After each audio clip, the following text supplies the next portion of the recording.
Mundo Visto do Céu.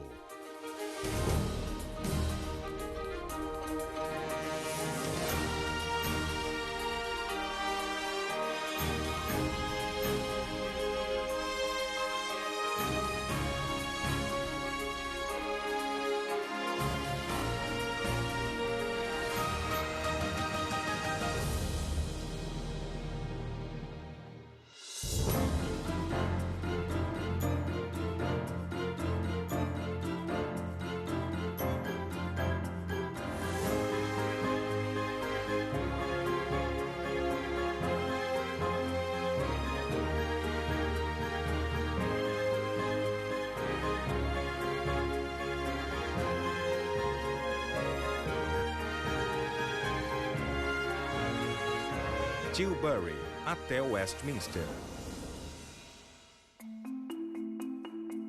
Nossa viagem ao longo do Tâmisa começa no porto de Tilbury, a entrada para Londres. Em nossa próxima parada ao longo do rio, veremos a barreira do Tâmisa que protege a cidade de enchentes e também o centro financeiro a leste de Londres.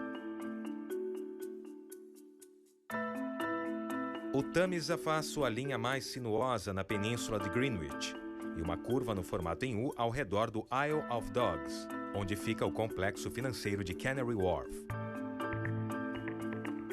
A próxima etapa dessa viagem nos levará à Torre de Londres, o primeiro de uma série de pontos históricos às margens do rio, antes de admirarmos a paisagem moderna da parte mais antiga da metrópole, a cidade de Londres. Terminaremos a viagem no Palácio de Westminster. Nossa primeira parada é em Essex, a cerca de 40 quilômetros de Londres, na margem norte do rio, no Forte de Tilbury.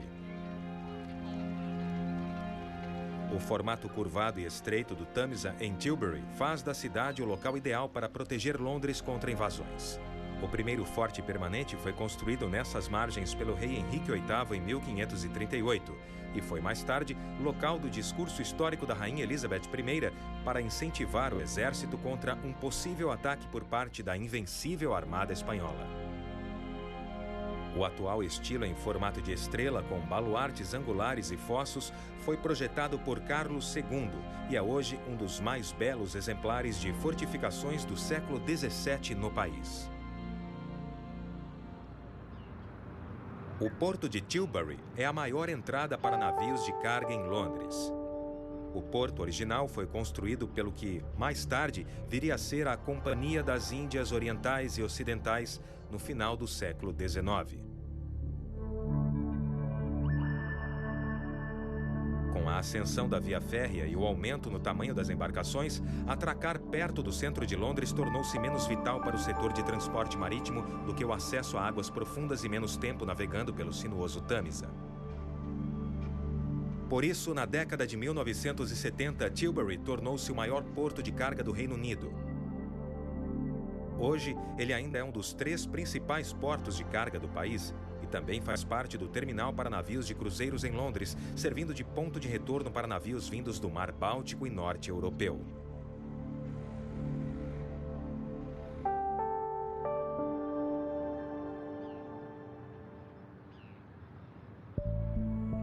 Conforme voamos para o oeste, entramos na área da Grande Londres, onde o anel viário da cidade, a rodovia M25, atravessa o Tâmisa na Ponte Rainha Elizabeth. A ponte estaiada, inaugurada em 1991, tem 812 metros de extensão por 137 metros de altura. É a travessia mais a leste ao longo do Tâmisa e foi apenas a segunda construída a leste da Ponte de Londres em mais de 1000 anos. A estação de tratamento de água de Crossness fica na margem sul do Tâmisa, no distrito londrino de Bexley. A estação foi desativada nos anos de 1950, mas representa uma parte importante do patrimônio industrial britânico e foi um ponto alto da engenharia na era vitoriana. Chegamos agora a Woolwich Ferry, um serviço de barcos para conectar os distritos londrinos de Greenwich e Newham. O serviço de travessia permite o transporte pelo Tâmisa neste ponto desde o século XIV. Os terminais, financiados por uma divisão do Departamento de Transportes como um serviço público gratuito, foram inaugurados em 1965, permitindo a passagem de veículos e pedestres. Calcula-se que os ferries transportem mais de 1 milhão de veículos e 2,5 milhões de pessoas por ano.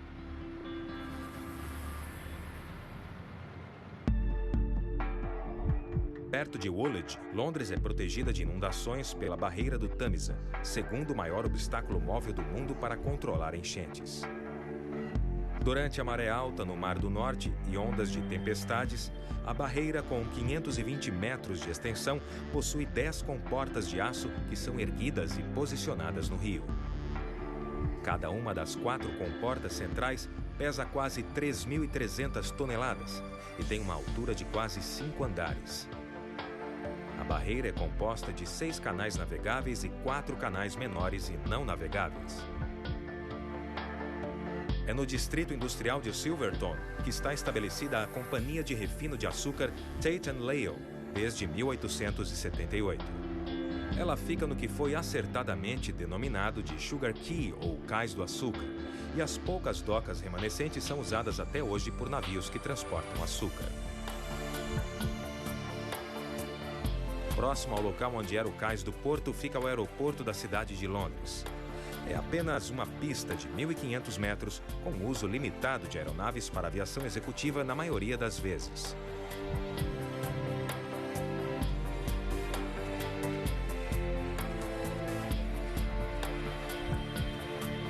O aeroporto, inaugurado em 1988, é o 5º mais movimentado da Grande Londres, mas o único localizado dentro da cidade.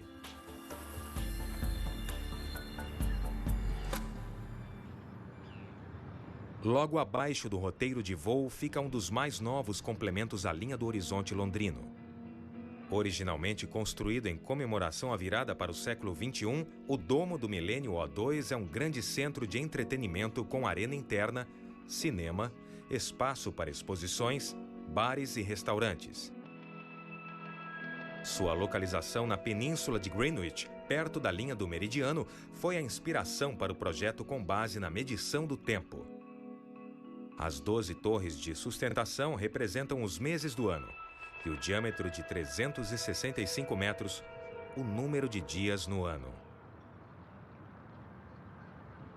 Conhecido como Old Royal Naval College, a obra central arquitetônica de Greenwich foi projetada por Christopher Wren no final do século XVII para servir de hospital naval.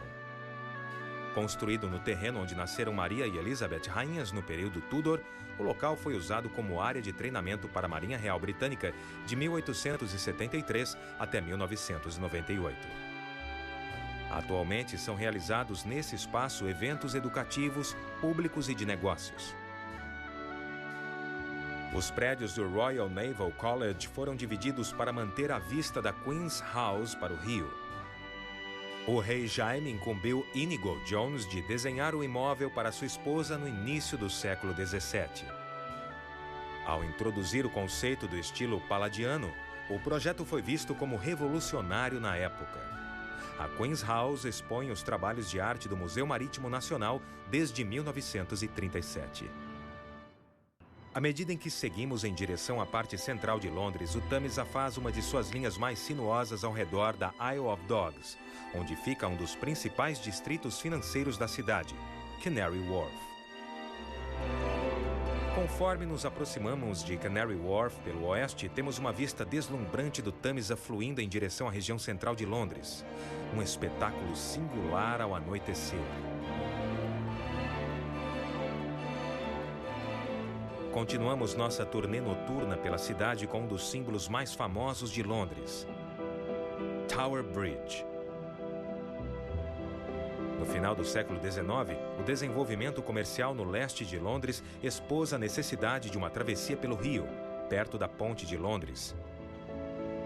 Mas a ponte deveria permitir que embarcações maiores continuassem tendo acesso ao Porto de Londres. O resultado foi uma ponte suspensa e levadiça em estilo vitoriano, interligada por duas torres de 65 metros apoiadas em piers.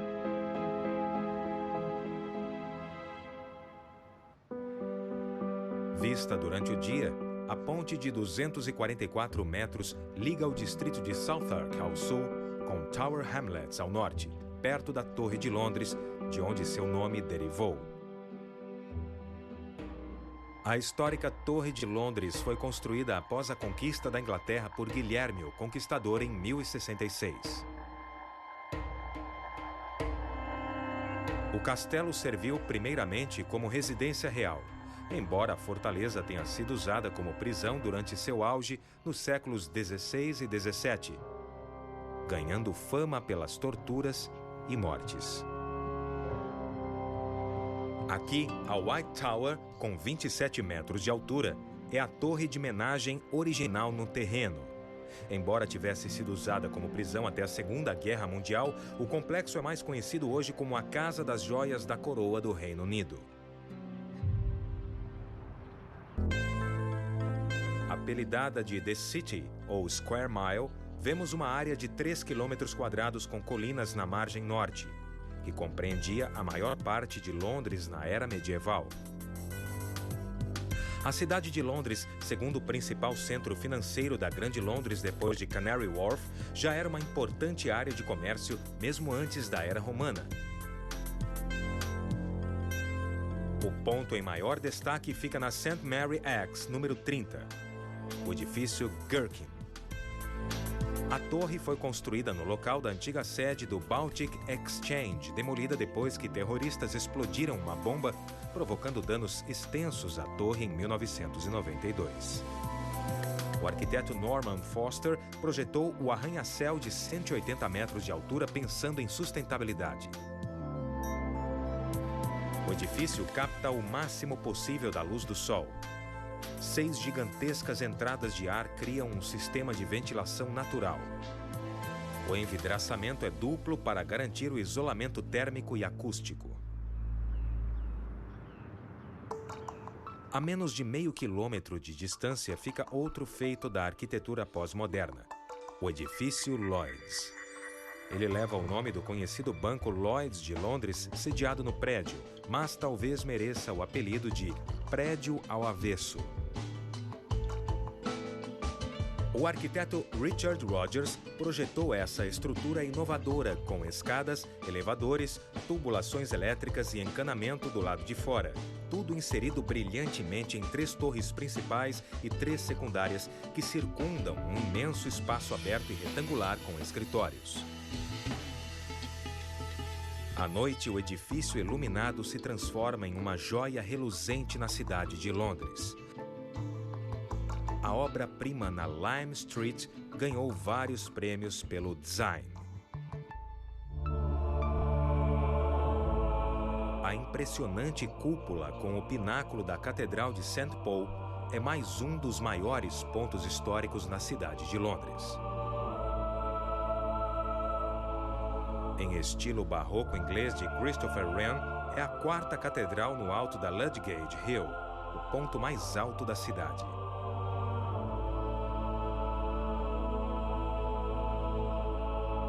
A construção de St. Paul começou várias décadas depois que sua predecessora foi destruída no Grande Incêndio de Londres em 1666.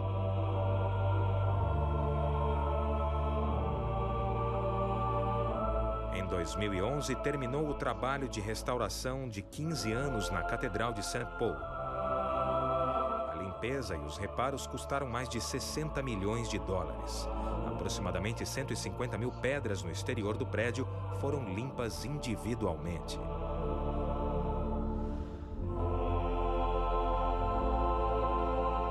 O monumento também é uma vista espetacular à noite, quando a obra artística do arquiteto brilha na linha do horizonte. A catedral exerceu um papel importante na história britânica moderna. Nela foram realizadas as missas de ação de graças para os jubileus de diamante em comemoração aos 60 anos de reinado da Rainha Vitória e mais tarde da Rainha Elizabeth. Na transição para o voo durante o dia, sobrevoamos a margem sul do rio, onde fica a Tate Modern, a galeria de arte moderna mais visitada do mundo.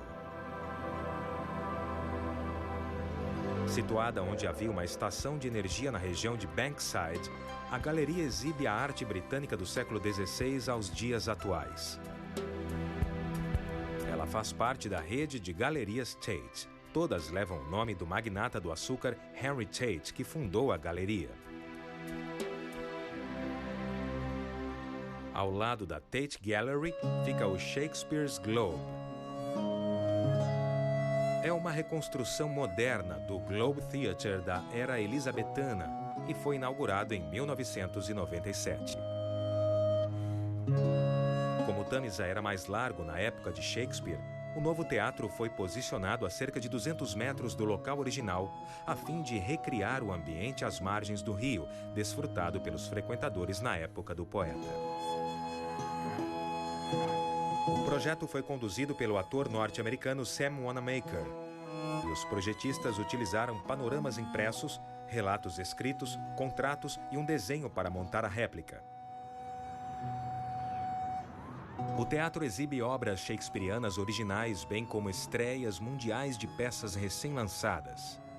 Um projeto de ampliação inclui um teatro fechado jacobita para a apresentação de produções o ano todo.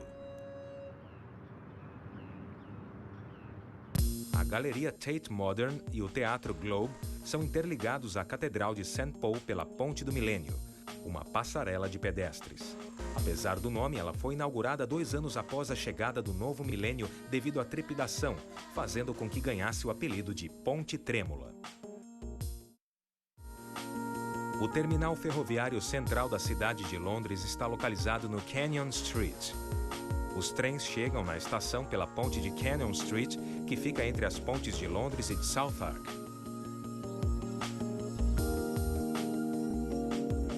O terminal foi originalmente construído em 1866 e sofreu danos durante os ataques à bomba, primeiro na Segunda Guerra Mundial e depois por parte do IRA em 1976.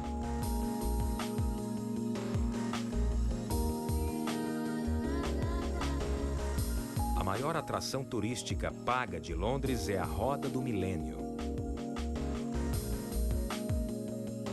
Mais conhecida como London Eye, a maior roda gigante da Europa tem 134 metros de altura e 120 metros de diâmetro.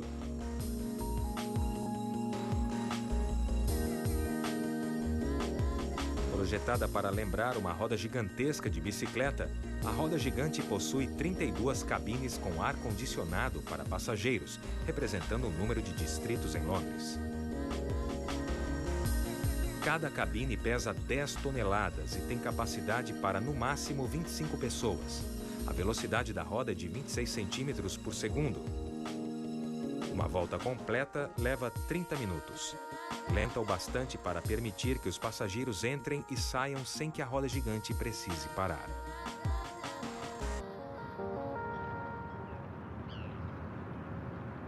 Do outro lado do rio, na região do Tamisa, onde situa-se Middlesex, fica o Palácio de Westminster, onde se encontram as 2 casas do Parlamento. A estrutura perpendicular em estilo gótico é uma reconstrução do palácio original destruído em um grande incêndio em 1834.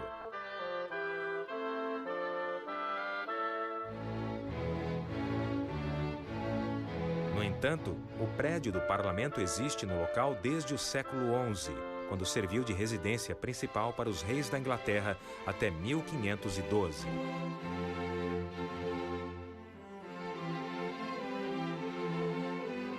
Da extremidade norte do palácio surge a Elizabeth Tower. A torre é popularmente conhecida pelo nome de Big Ben, embora Big Ben seja, na verdade, o apelido do sino maior do relógio. É a maior do mundo no gênero e um dos pontos turísticos mais famosos de Londres. Esse trecho estratégico do Tamisa fez dele o centro de muitos acontecimentos históricos. John Burns, membro do parlamento no século XIX, descreveu o rio como história líquida.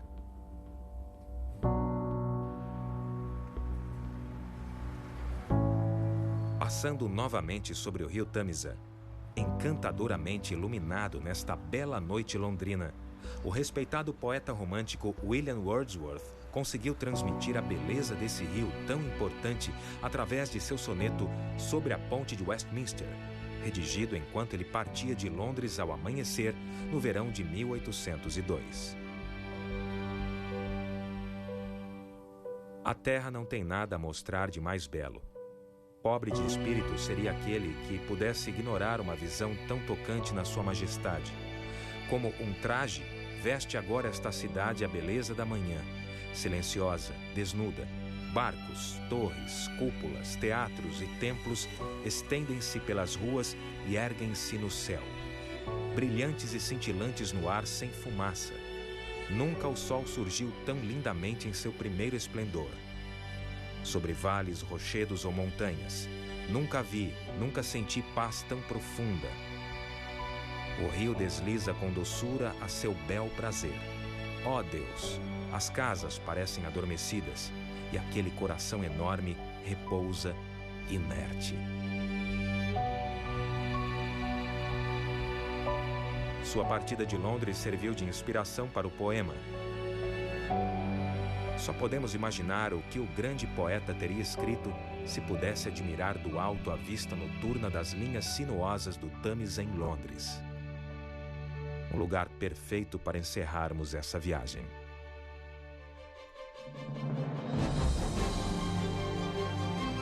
Versão brasileira, DPN Santos.